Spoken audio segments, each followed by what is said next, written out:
welcome to the Emotional Balance Sheet Podcast, your guide to help you manage life, money, and multiples. Each episode, host Paul Fenner, Tama Capital's president and founder, and the proud parent of 4 amazing children, including 1 set of triplets, will provide insights on successfully sustaining an active lifestyle, career, and family through comprehensive wealth management strategies, financial education, and lifestyle planning, specific to parents raising twins, triplets, and more. Learn more, subscribe to the show, or connect with Paul at tamacapital.com. This podcast is for informational purposes only and should not be relied upon for investment decisions. Clients of TAMA may retain positions in the securities discussed in this podcast. Have you ever wanted to own an investment or vacation rental property? A place that could become a long-term retirement haven for you and your family? Katy Bertodatto and Mark Keely are co-founders of Golden Swan Management, a property management and real estate development company located in Traverse City, Michigan. Golden Swan properties extend throughout the Northwest Michigan region with a variety of rentals including condos, waterfront, and rural escapes available in every season. Probably the most critical aspect of considering an investment or vacation property is asking, does it align with my family's purpose? If this consideration is because you think it may be cool or have seen one too many HGTV shows that make it look easy, then you need to readdress your why. Most people interested in owning a second home often do not know where to begin. Katy and Mark guide us through the critical factors you must consider and some critically overlooked considerations that people can miss when investigating an investment or vacation property. Please enjoy my conversation with Katy Bertodatto and Mark Keely. Well, Katy Bertodatto and Mark Keely, welcome to the Emotional Balance Sheet Podcast. Thank you. Great to be here. So I've been waiting for the two of you to get on this show for a while now, as we get into your background and talk about what you guys do together. So husband and wife duo team here in the, I'll call it rental real estate market in the northern Michigan, Traverse City area. And one of the reasons why I've been anxious to have you guys on is I've been doing this for a long time, this meaning being a financial advisor. And I would say over the last 3 or 4 years, one of the biggest questions I get is, well, how do people have a second home? How do they have a vacation home? And so full disclosure, you guys are the owners of Golden Swan Property Management. And Teresa and I work with you guys because you manage our rental property in Traverse City. So I always like to make sure I disclose those ties being a fiduciary. But you guys have been a huge help to us in learning about real estate and having a rental property. And again, this is a question I get so often from families. And so I'm like, it's about time we had you on to talk about the ins and outs of how this all works. So so now that I've got that all out of the way, let me turn it over to you guys and have you guys talk about your background.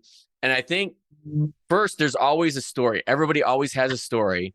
And so I would like you guys to lead off with your story and how you guys met and got into the real estate market.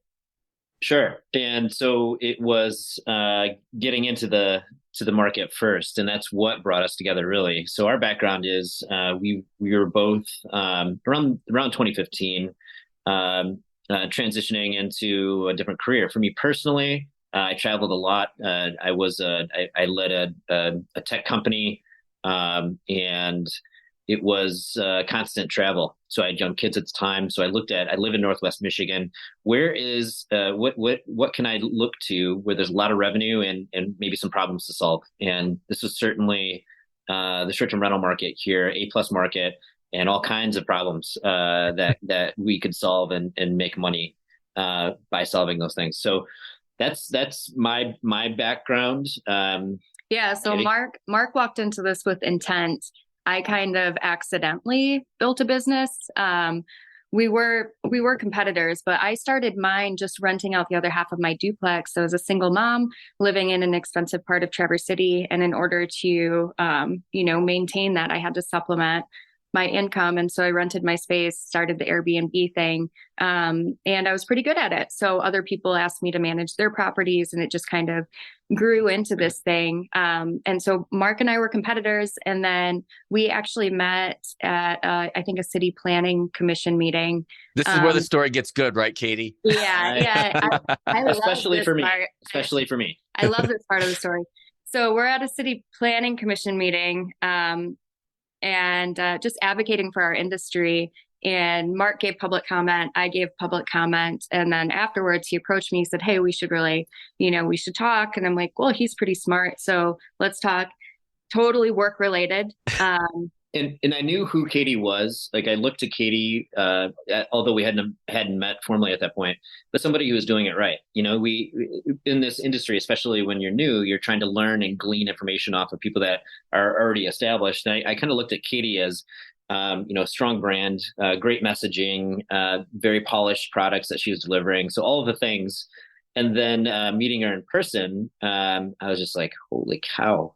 I didn't know who Mark was. She's beautiful. She's and listen to her public comment. She's smart. So anyway, I was very clear my intentions when I said, "Hey, do you want to grab a drink?" And and so Katy is like, "Yeah, a business meeting." And for me, I'm like, "It's a date." So we had to reconcile those differences eventually. Yeah, after he kissed me, and I was like, "That is not professional." But then the next time we hung out, I kissed him, which was also not professional. And now we're married. Yeah. So married, we each have 2 children. So we have a blended family now, 4 teenagers. 2 oldest are 17, 15, and then soon to be 13 makes up our brood. But I love that we met at a planning commission meeting, because it is the nerdiest Hallmark story ever. When you told me that the last time we were on the phone a few weeks ago, I was like, "Oh, I can't wait to get this on tape. People are gonna love this story." So I'm glad that you're able to tell it. So, let me just dive right in, because I don't want to inject too much of mine and Teresa's personal story, but I think it's probably what a lot of people go through. But how do people get into the vacation rental space or investment property space? I think it's like one of those bucket list items for a lot of the families that I work with, or I'd say a good number of them, not all of them, but a good number of them.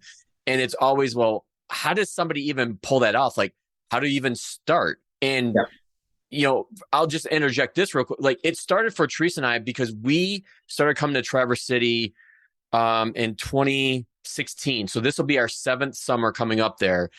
And our triplets were, I think, our triplets would have been about 6 and Mac would have been about 4.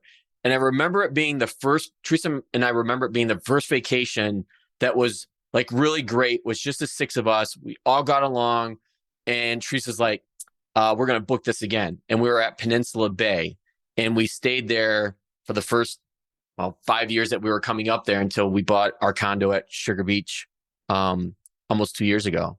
All right. Well, that's a very common story. Most of the folks, especially in 2015, what we do here has evolved. And so our client is changing, but our typical client for the first 5 years pre-pandemic were just that. These were folks who are professionals, seasoned in their field, in their late 30s to mid 50s, and wanting to take advantage of the short-term rental revenue that this market bears to essentially offset the cost of having a second home up here.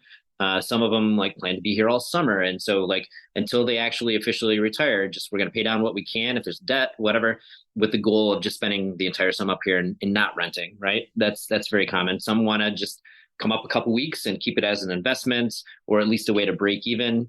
And then others come up purely investment. So it really, depending on those goals, really determine the kind of property we steer them to. But now we're seeing a lot of folks in your industry really investing money, moving money around and investing in short-term renting real estate. We've got to groups that, in the last, one group in the last 24 months, they have purchased 15 lakefront homes, all anywhere from 1 million to 2.5 million each.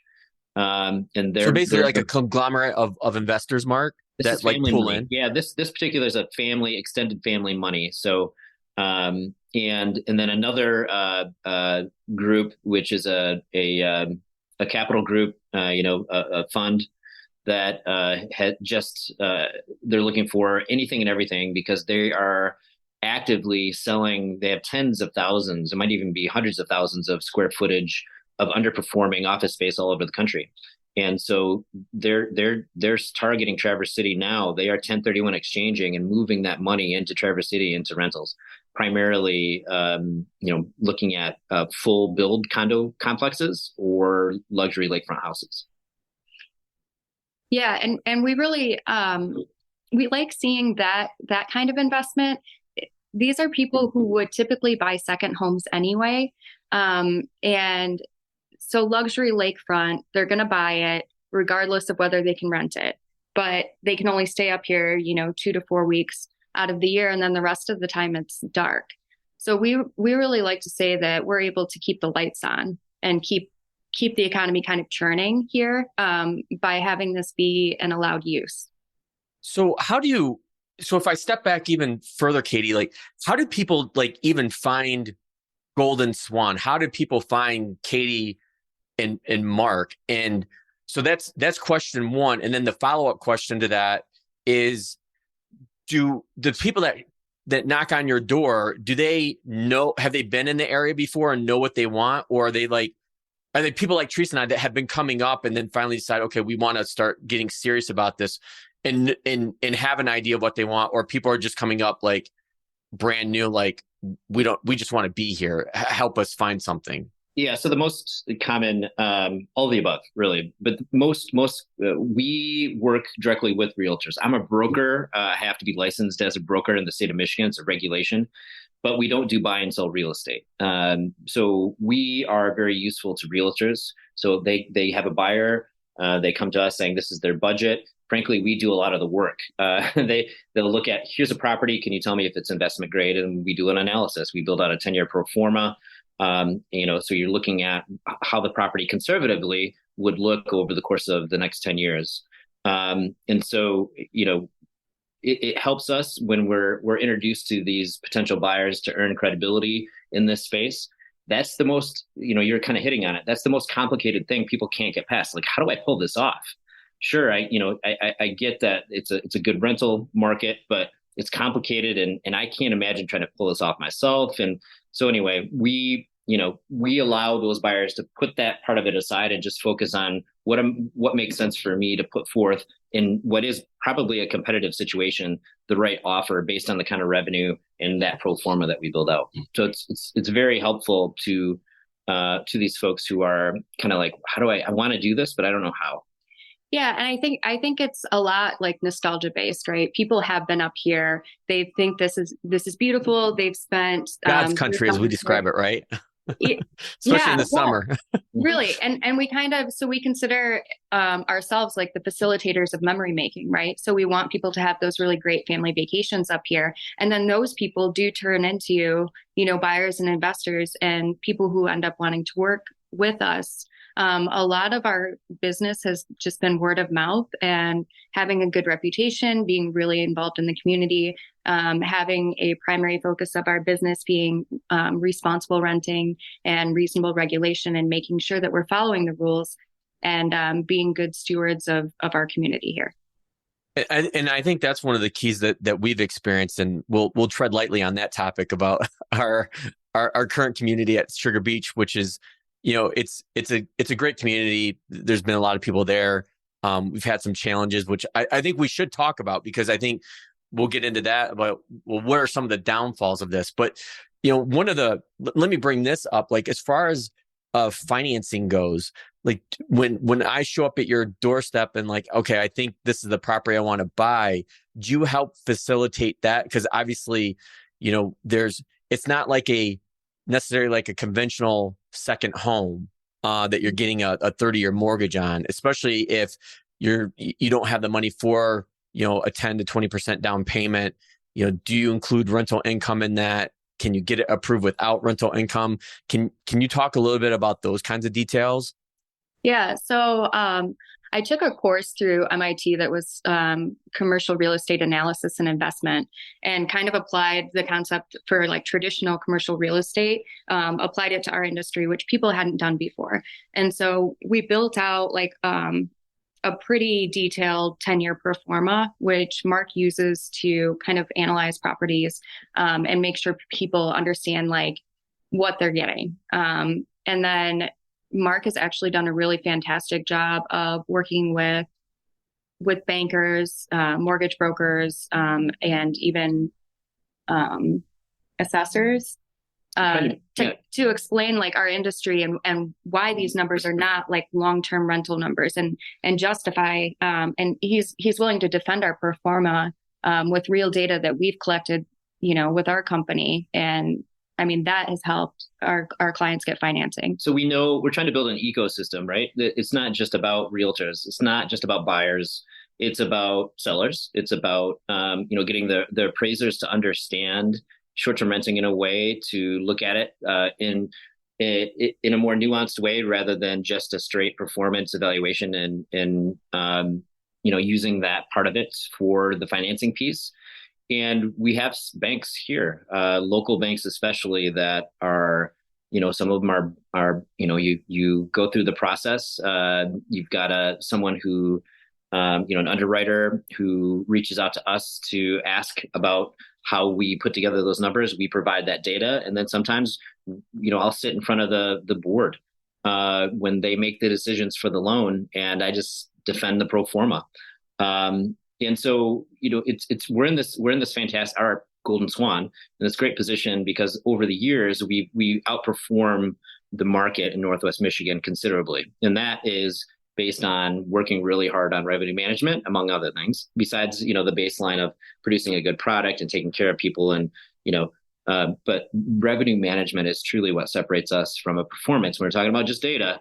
That's what separates us. And so we've earned credibility in that way. And so that part of the financing part of it, we can assist there by just bringing forth the expertise and evidence and data to support a pro forma that shows the revenue side considerably higher than what you'll see if you just look at the market as a whole. Yeah, if you just go like, standard comps and you're just kind of Googling and seeing what other people are charging, they'll say, how can you justify this?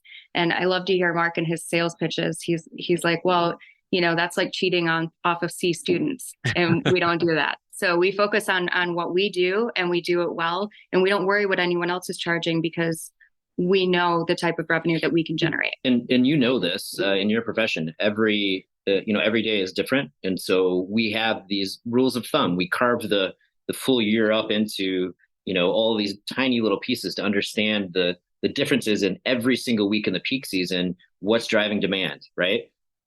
Looking at historical data, but knowing that the market is always moving and always shifting too. And so we're always learning. And I think that understanding revenue management is a daily task. It's not an island. You can't just set it and forget it, which is a common problem here with property management. We look at it every single day, and that's the only way to really squeeze out the kind of revenue that we can. And that's why we're in the position now we are to be able to build out this ecosystem and really have an effect on the market in a positive way. We're hoping to raise the standards across the board. We would love for the talent level to increase. And we're seeing it now, but boy, those early days, it was brutal, and it was good for us, great for us, because it helped us, separate ourselves from the pack. But at the same time, there's a lot of opportunities, a lot of projects that don't go anywhere because they haven't talked to us. They're using just market data, just the general averages that you can see publicly. And there's so much more potential in our market, in our hands, or, somebody doing it the right way. So there's a lot to unpack there, because one of the and I want to come back to this, but I just want to make this point. So hopefully none of us forget this, is that's one of the things that have surprised me the most, is just how much the business fluctuates and can. And that to me has been one of the most surprising points. But one of the things that you touched on, the regional banks, and we won't get too heavy into this, but obviously we're recording this on March 22nd at 1:50. In about 10 minutes, the Fed's going to come out with their decision. So I can't believe we're actually recording this podcast when they're coming out. Yeah. But we didn't know this was going to be critical timing with regional banks. But I think this solidifies to me, and I hear this debate on the talking head media and finance, is that how critical regional banks are, because they are the ones that are willing to do the analysis and lend in areas like a Traverse City versus the bigger banks, like the money center banks like Bank of America, JP Morgan. Do you have any color or insights either one of you would want to add on that? I think you're spot on. I think when you have the regional banks here, they live in this community. They understand, and they're a part of the business community in a way that the big banks have like a branch manager, or they might have a regional manager that stops in once a year or twice a year, whatever. But the folks who are making decisions are directly involved in the landscape or the ecosystem in this business community. They get it. They understand what short-term renting means to our local economy, and several of them that we use were 5-6 years ago just getting into this, that are fully on board with projects. I don't know if we should name names or not as far as banks, but First Community here in Traverse City, there's a 4,300 square feet on the second floor, if you can imagine, above a retail space on Front Street, which is downtown Traverse City. That 4,300 square feet been sitting empty. The last official use was the 1968 Vietnam draft board. Wow. So sitting empty. It was hidden behind this facade that was put up in the late 60s. And we walked that property. No electricity. Not even storage. Using our cell phones.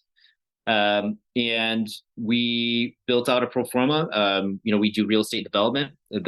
Again, back to the revenue we can bring justifies projects. And that was this is a proof of concept for us, where this 4,300 square feet, it cost, X to build out, and we built it out to the nines. And, here's, this is the total cost of construction. Here's the revenue. And so it's an amazing project, beautiful place now. We've been renting it since this past September, doing wonderful. But the point is, this is a building that it's a 2-story building, has a shoe store in the retail space. It's been there since the 1940s. This space sitting empty now is on the tax roll for Traverse City. They love that. It's bringing year-round renters right downtown to these businesses that really need it in the off season. The value of the building itself has tripled. And so the family that's owned it since the 40s now has a real financially, viable business going into the future for the next generation. The folks who own it now, the family, they've been looking for, like, how do we pass this? How do we keep this building in the family? This is how they're doing it. So, and they went to First Community. First Community absolutely stamped them. It was the quickest approval I've seen for a project. So this is a known commodity, a known business family going to their bank. They took it to the board with our pro forma, with the construction, everything built into it, and we had approval in a week. I like to think that we have a really good reputation too. Yes. Yes, for sure. But the point is that project, it would still be empty if they looked at market rates. You couldn't justify it, the return. And so that's just one example. So we're talking to everybody in, Northwest Michigan, all of these towns, Suttons Bay, Leland, Charlevoix, Elk Rapids, Petoskey. We're starting with the chambers, the DDAs, and saying, what empty space do you have? We can bring we can bring dollars to your downtown, and this is how, and add to that tax roll. And, it's just a win-win for everybody. Yeah, I think that's a good point, Mark, that I think people that haven't been to Northwest Michigan, they probably think of Traverse City first, but they don't know about all the other incredible outlying areas. I mean, maybe people have heard of Torch Lake because it has its reputation in and of itself, but But yeah, and the thing is, we've been going up there for, like I said, our 7th year, and we're still finding new things every time we go up and start exploring. So it's really, really interesting. One of the one of the things that I think people worry about when they look at a vacation home or investment property, say like I'll use air quotes here, Traverse City area, is the potential like cyclicality of it. So meaning when times are good, things are booming. And then when the economy slows down, tourism is usually the first to get hit. Can you walk us through like what that experience is like? And is there such thing? Are those booms and busts like really dramatic where it forces people to potentially have to unload a property or something like that? Travel is strong. And it's been strong. And I don't think that we're just in a like post-COVID boom. I think 2021 was incredible. And I think that we've kind of leveled out to reasonable rates, both occupancy and nightly rates. And I think that we're seeing moving forward that this is kind of the baseline. Yeah, typically travel goes first in a downturn, but not up here. This why would that be, Katy? Well, let's talk about 2008, right? So ugly times, the Great Recession. And what we saw here in the market, and we're not talking specific to short-term renting. We weren't in short-term renting at that time. But you could see although we saw some recession in prices at that time, we didn't have the turnover, the foreclosures. And so the demand by really wealthy folks to be up here, the kind of folks who do all right, typically in a downturn, it's usually an time of opportunity.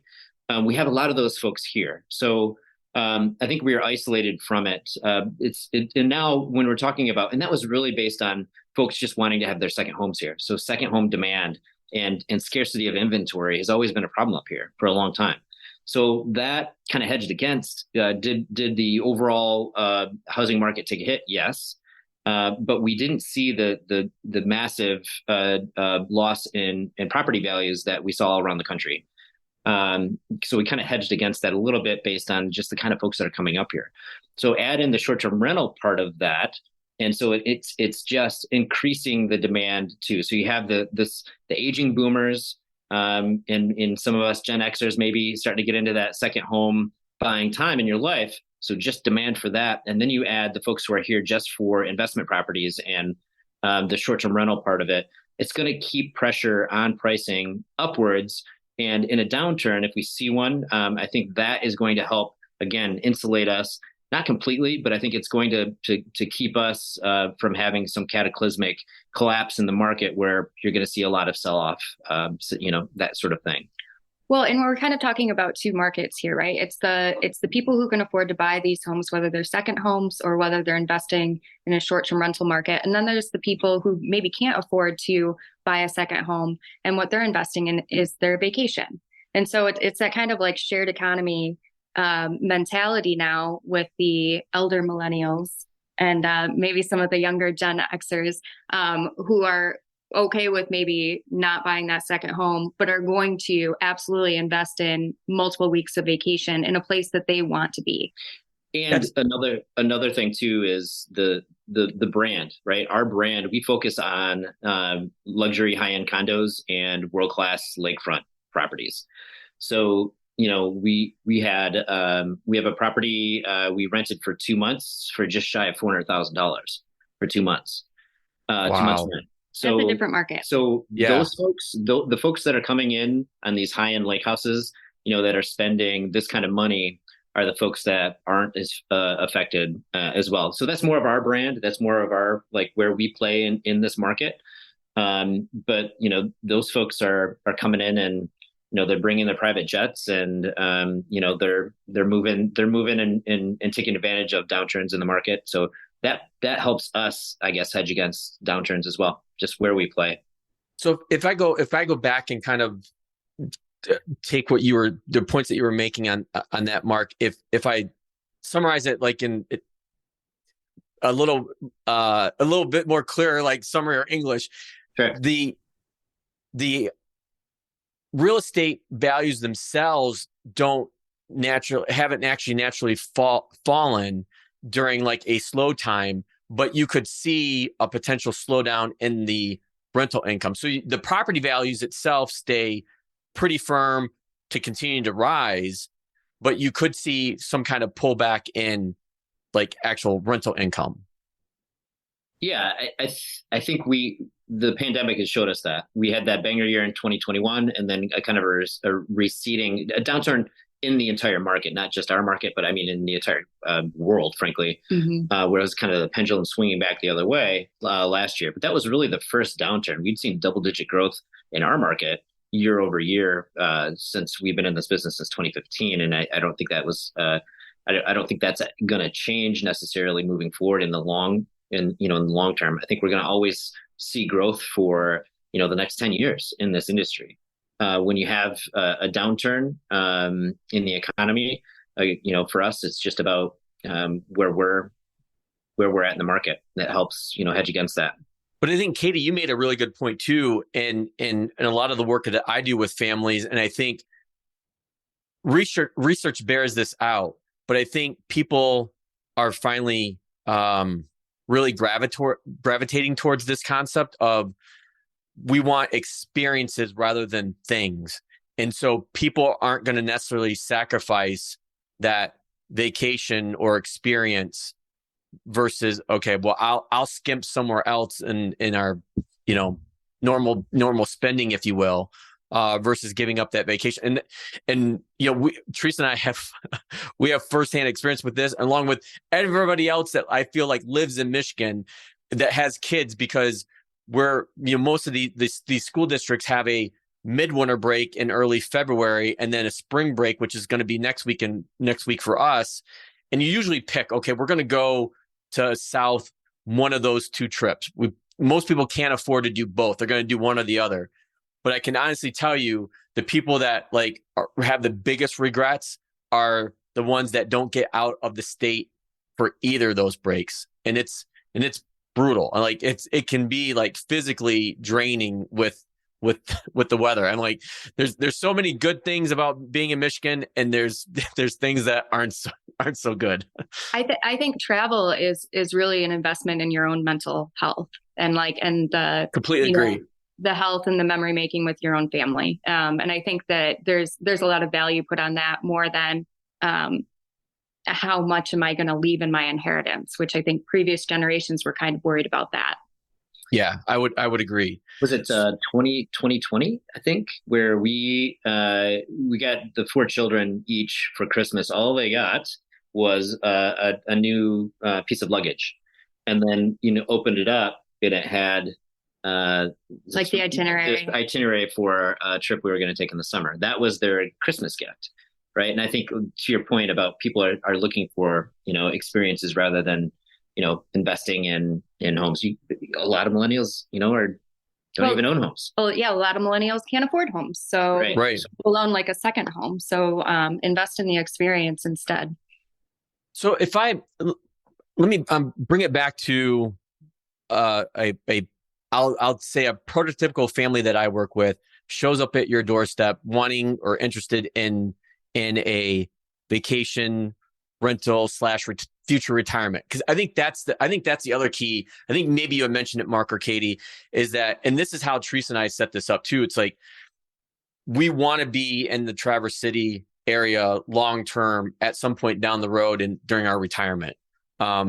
Teresa was on the podcast as well. She'd tell you she'd be in Orlando as well at Walt Disney World, but that's a topic for another conversation or another day. But so that's how we look at it. And when I'm talking with families, I try to get them like really clear on their purpose of why they even want to own a vacation home or rental property. Because we still haven't gotten to this point yet, but we will, about the drawbacks of it, if you will. But walk us through, like, are there guidelines that you walk or have for potential investors or buyers like Teresa or me, or like you and Katy? I mean, I think we're all very similar age where, well, Katy, we know you're younger than Mark and I, so I'll let you take it from there. Yeah. So it's, this is what I do often. Most of my days, talking to folks who, I've got 4 phone calls this morning for people I have not spoke to before who want to talk to me about investing in Northwest Michigan that I got to follow up with. And so it's first things first is get a local realtor. We work with a handful of realtors who understand that they lean on us for our expertise to make their jobs and their buyers' lives easier too. It's an efficient search when they involve us. If they go and look at 6 places without talking to us, then half of those places probably aren't even investment grade, and I can point those reasons out quickly from my computer. Before they make a trip from San Francisco to look at 6 houses, let's talk about the 2 that make sense, and here's why.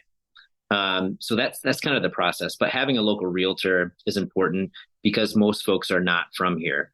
Now, if you are a local or you know the area well, you've come here, most of your life, or you're savvy, sometimes you don't need a realtor. You have your attorney draw it up, and we can assist in helping facilitate, finding the place and build out the pro forma and give them everything they need to make a decision.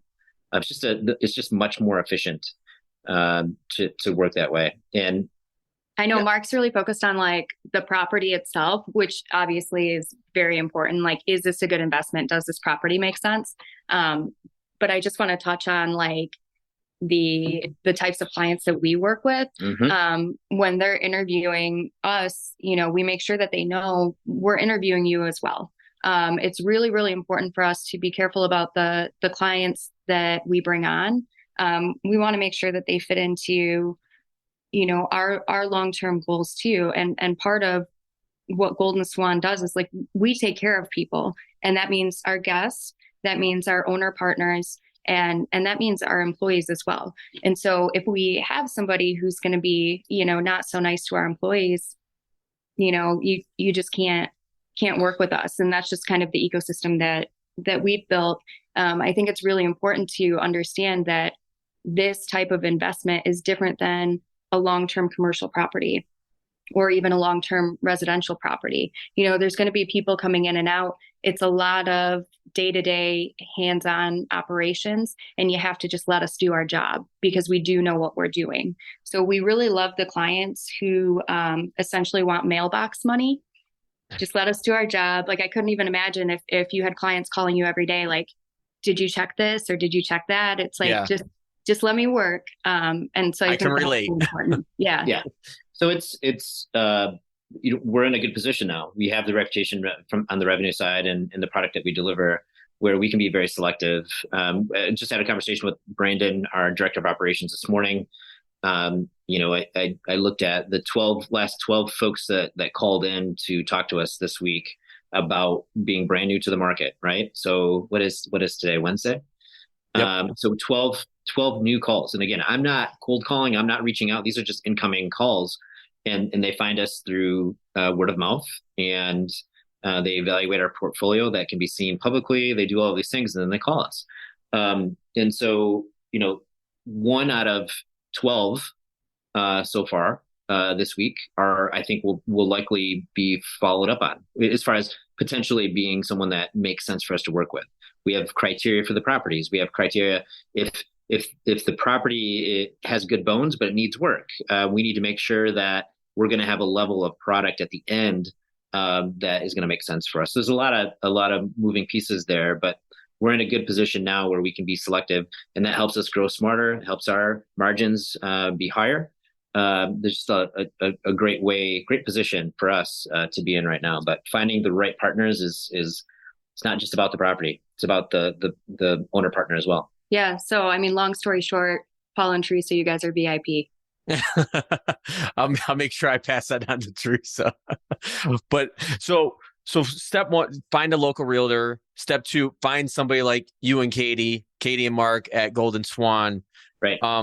What would be third? You mentioned criteria, like having. How important is that? It just depends on what folks are looking for. So the criteria would be that a home that has 0 signs of deferred maintenance. Everything is buttoned up and clean. We are going to ask for all of the money. And then we're going to ask for more money and continue to ask for more money for these properties. So we need to have the perceived value. When the renter walks in, they're happy to pay it. And when they walk in, that there's nothing that's going to detract from that. That perceived value is met. And so we have to have an owner partner that's going to maintain their property in a way that allows us to continue to ask for more and more money. Ordinances, you have to know like what is an allowed use in your area. That cuts out a lot of places right off the bat. Again, that's how Mark and I met, and we still go to city and township meetings and advocate for reasonable regulation in our industry. And Paul, I know it matters a lot to have an HOA that is in line with your goals as well. Let's talk about that for a second, because most, I don't know what the split is between, people that, and I'm backing up from just Traverse City. I'm talking across the continental US. Like when somebody's looking at an investment property, like what percentage is actually a home, if you will, versus a condo building / unit. So how important, and I think you just said this, Katy, but without getting too ugly into some of the details that we've gone through, just walk us through like how important it is. I think you touched on two things: understanding what's allowable and what's not, and then how do you even get a sense of what the community and the HOA is even like? Yeah, we really try to be good neighbors. I think something that we try to do right off the bat, especially with our lake homes, is go and meet all of the neighbors. Drop off a bottle of Golden Swan labeled wine, handwritten note, like similar to what our guests would receive, but explaining this is who we are. This is what we're doing. Here's our card. Here's our direct line. If you have any issues at all, we like to be able to show people how we vet our guests, and just kind of like dampen any nerves right off the bat. Yeah, take the temperature down. Yeah. Give people a sense of confidence that we're professionals and we know what we're doing. Last year we had how many reservations and one phone call? So since Katy and I merged businesses, which was January 1st of 2021, including future reservations that we have now, we've passed 7,000 reservations since January 1st of 2021. And in that time, that sounds like a lot.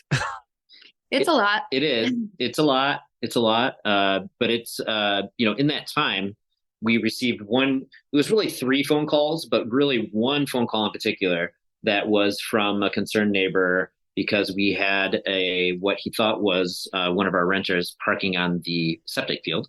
So it wasn't a noise complaint. No party. It wasn't a party, nothing. They just were concerned about that. And then the other 2 calls were from the same lady, the same neighbor, who they requested the floodlight in the back of and I get it. We have a lake place. Lights bother me at midnight when I'm trying to enjoy the fire and the sky and there's a bright light on. Like, I get it. But this woman called twice when our renters left that back light on in this lake house. So those are the 3 calls out of 7,000. And that's how we have it absolutely dialed in for how do you find the right renters who are going to respect the property, respect the neighbors. How are we going to build relationships in this social capital with the neighbors in order, if something does go awry, that we can start off on the right foot of just making it right and having build trust with those neighbors, that we're gonna make sure that we keep our renters being good neighbors. Yeah, so I think that's a good thing for the list. Like when you're vetting a management company, you want to know, first of all, like, do they use dynamic pricing? If they use stagnant pricing, run.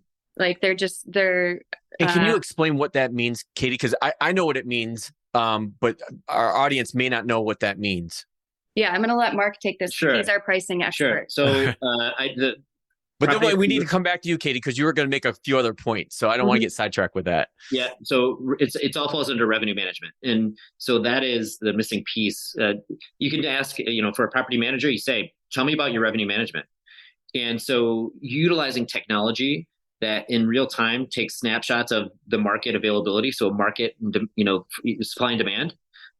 especially in the peak season. But also, still just this morning, walking this property, had an existing property manager that had in stagnant pricing is where you just set the pricing for the year and you walk away and there you go, book it or not. And usually those folks are they're pricing it in a way that it's a bargain.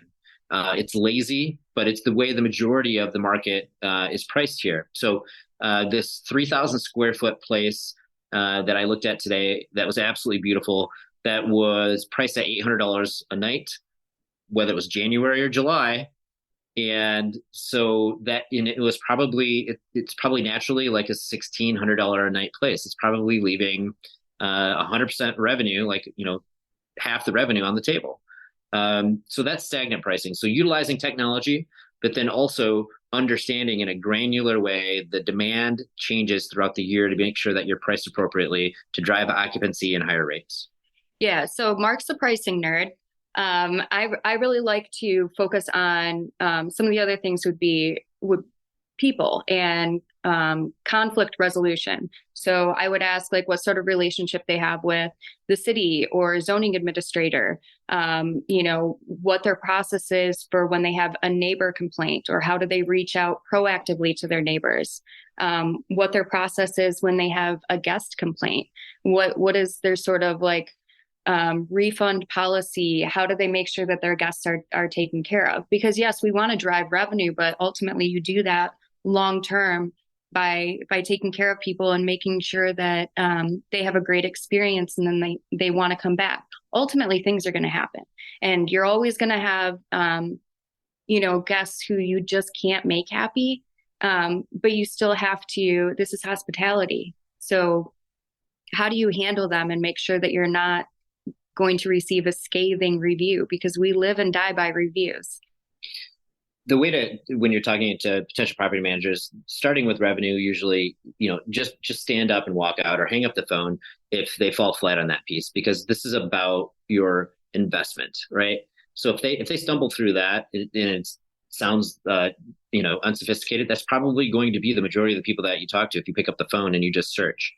So if you get past that, where they talk about the nuances in the market, and they talk about using technology to help pricing and all of these things, and you move on, then talk about systems. Tell me about the systems that you have in place to ensure that you have good renters. If something's broken, how does it get replaced? Tell me about your cleaning systems. How do you ensure the cleans are done properly? Tell me about your cleaning staff. Do they work for you directly? Are they independent contractors? How do you manage those? Just ask about their systems that they have in place to manage their business successfully over a long period of time. Mm-hmm. Those are the kind of things you want to really dig into. Yeah, you want a management company or person who is proactive, not reactive. And I think that'll cut out a lot of issues later on. Being proactive is the reason why we don't get phone calls. If we were to get a phone call now from a neighbor, we've got protocol in place. We're going to deconstruct everything we can find out about that and make sure that it doesn't happen again by improving in some way based on what we learned. Yep. We just try to get better every day. And we are at that, knock on wood, we're at a point now where we just don't get those calls anymore, which is great. Yeah. And selfishly, I'm glad as well. So, yeah. So I know we're coming up on time fairly quickly. I knew this would. I could probably sit here and talk to you guys for at least another hour. But one of the things I don't know if we necessarily have touched on this is, what are maybe some of the critical overlooked items of being a rental owner, second property, vacation home, that people don't consider? Like it sounds great. Like Teresa and I, when we walked into our condo, when we were driving up, we were actively trying to find ways that this thing would go wrong. Like, there's no way we're gonna do this. We're gonna find this or that wrong with it, or we're just gonna find something wrong with it, and that's gonna be our deal breaker. And we never came across anything like that. I would say one of the number one things where somebody will talk to us, and then they decide that they're going to manage it themselves, and we say, good luck. Let us know if you need anything. And 9 times out of 10, they come back, within 6 months and just say, oh my gosh, this is a full-time job. And we say, I know, that's why it's our job. But I think it's, it looks like it's going to be super fun and you're watching HGTV and they've got all these like renovation shows. You're going to turn it into an Airbnb. You're going to make all this money and it's fantastic. And then you're getting calls from your neighbors at 3 a.m. or, just things get broken and things happen. And so it's let people do what they're good at. And you just really need to know yourself and know, like, do I want to actually manage a short-term rental or do I want to decorate it? And I think most people find they want to decorate it. They want to set it up. They want to make it look super cute, Instagram worthy, whatever. But the management part of it really it's a lot of work. So I would say, let us do our job. Let me interrupt 1 second, Mark, because I think that's a really important fact, because it kind of goes back to like we were talking with guidelines, is knowing your local ordinances or zoning. Because I know like in Traverse City, like you have to have somebody within, I think it's like a 30 or 45-minute drive of your property. So, yep. I mean, it's pretty common. Yeah. Go ahead, Mark. Sorry, I didn't mean to interrupt. No, that's okay. I need to figure out what we were talking about now. Where were we? Katy? Oh, Katy. Katy's like, people would rather be the designer rather than the manager. HGTV. So for me, business development side of things, right? Revenue management, business development. When I talk to these people, I preparing for a call, I see it's a house that makes sense for us. It's really nice. And I talk to these folks and they're like, well, we're probably going to do it on our own. And I'll say, okay, what typically happens is then you're going to do all of the work. You're going to have all of the work and there's probably a lot more there than you anticipate. And you're going to make significantly less money. So what if I say, and this is something, what if I say, they have numbers that if they're going to do it on their own, like, what about we take all of that off your plate, especially if they've already got some renting under their belt, we'll take all of the work off of your plate and you'll make the same amount or more money. How does that sound? So the money you're making now, but none of the work, or a little bit more money and none of the work. How do those two scenarios sound for you? And that's really what we do. Folks who manage it on their own, especially on the revenue side, it is a full-time job. And it's really tough to get a property to perform properly if you're not doing it every day. So, yeah, I know it wasn't a job I wanted. No, I think the initial question was like, what are problems that people run into?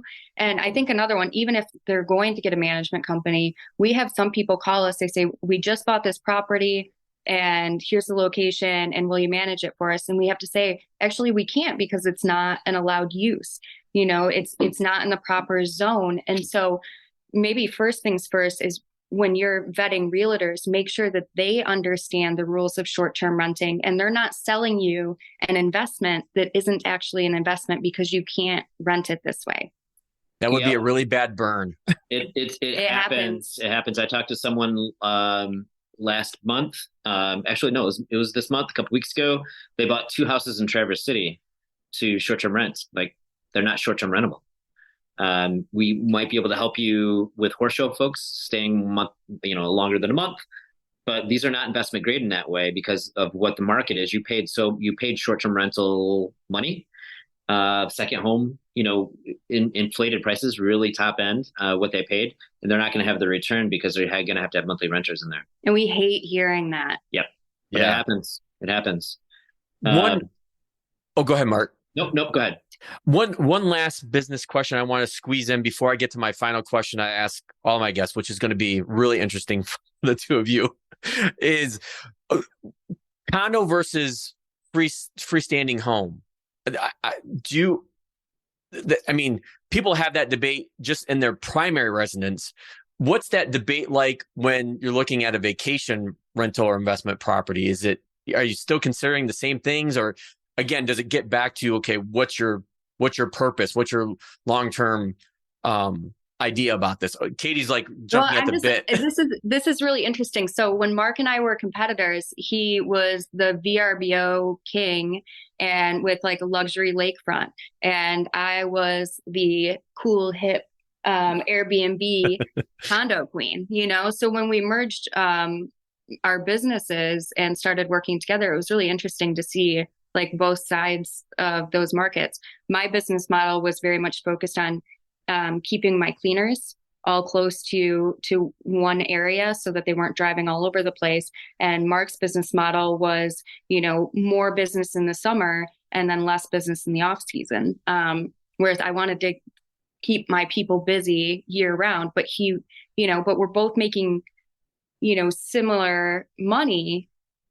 It's just a very different business model. So I don't know. What do you have to add to that? I think it really does depend on your goals. I think something that's important to add out into the world too for anyone who's listening is it's important for us as a company to protect workforce housing. Mm-hmm. So when we look at standalone homes, we purposefully look at, is it short-term rental material? Yes. Okay. Is it taking away from housing stock?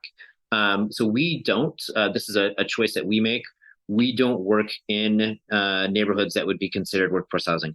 Typically, it doesn't fit into our brand anyway. Right. But that's an important consideration for us. And so, it really depends on your goals. It's going to be a lower point of entry for getting a condo than a lake house.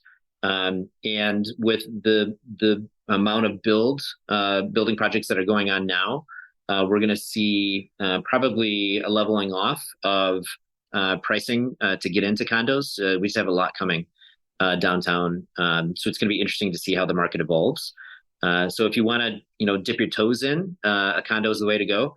If you are looking for your second home on the water to spend your summers in your older age, it just depends on those goals. It's a lot, more expensive to get into a lake house. Yeah. And I would say if we're not talking about just our market, if you're looking in other markets, you really need somebody who's knowledgeable and you can ask about the saturation point. How many units do we have? And because there's a point where you're just not going to make as much money because they could book another condo for less. And when we are getting to that point here in Traverse City very quickly. So we just make sure that we're transparent upfront and let people know we've got another 150 short-term rentals being built right now coming on the market in the next year that will affect the condo that you just bought. And so we can't inflate our numbers. We have to be conservative so that you can make good business decisions. And so they need to look at that no matter what market that they're looking at. And something I would say too is, for God's sakes, allow dogs. That really. Are you trying to push my button, Mark, Keely? In downtown Traverse City, and this is the data is a little weak here, but we know for this particular building downtown that switched from allowing dogs to not, it was a 20% decrease in revenue. 20%. And people love their dogs. So yeah, because I get it. Because the scarcity in downtown, it separated that building being dog friendly. If you click that box that says it has to be pet friendly, that was the only building standing. It was just fantastic to increase occupancy and increase rates. It was wonderful. And then they decided to remove it and everyone's like, what happened? Well, that's, we're clearly still grumpy about it. Yeah. Yeah. I can sense that. Well, there's probably another 6 questions I could keep asking, which just means we're going to have another conversation. But I want to get to my closing question I ask all my guests, which is, what is the best thing about being a parent? So I'm really interested in this, in your response, given how you're recently newlyweds, blended family, older kids. So I go back to my childhood, right? So I look at completely, without getting into the details of my childhood, living through my children's experiences now. I'm going to admit it.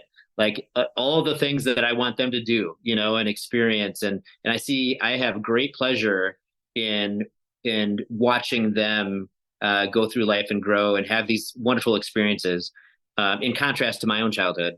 And so that I think is probably the greatest pleasure for me as a parent, is to see them grow up and they're privileged kids, to see them, to see them grow up and to really be able to make choices for themselves rather than decisions, right? So choices of what they want to do. That's what gives me my greatest pleasure. Yeah, I'll kind of jump on that too. So I love that our kids are cool. They're people that we want to hang out with. Most of the time. I think most of the time, like you give me hope, Katy. Yeah. No, we've got teenagers and, talking to other parents and they're like, my kid is straight A's and going to this Ivy League school and whatever. I'm like, but are they cool? Like, do they have a quirky sense of humor? Are they, at some point they're going to be adults, and are they going to want to hang out with you? Are you going to want to hang out with them? And our kids are they're freaking cool. They're funny. They're witty. So last night, I'm upstairs with my son playing video games, come downstairs and we got the neighbor kids and the rest of the brood all sitting in the dark in our living room watching TV together. It was just cool. It was cool to see. And that's, Katy and, 5 kids watching a movie. Doesn't get any better than that. Just chilling, hanging out. We go through a lot of snacks. Our house always smells like feet.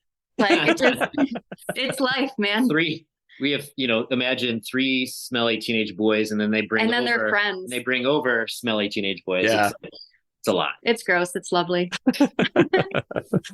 Well, Katy and Mark, I can't thank you enough for being on the show. Like I said, this was a conversation that I've been wanting to have for a while, and I think the audience is going to get a lot out of it, because I think it helps hopefully it gives them a sense of what it's like to go through this process of looking at second home ownership, whether it's a future retirement home or short-term rental. But I can't thank you enough for sharing your expertise, and selfishly, I can't thank you guys enough for the partnership that you've had with Teresa and I on our property, and we love working with you guys. And we'll both look forward to seeing you guys sometime next week when we're up.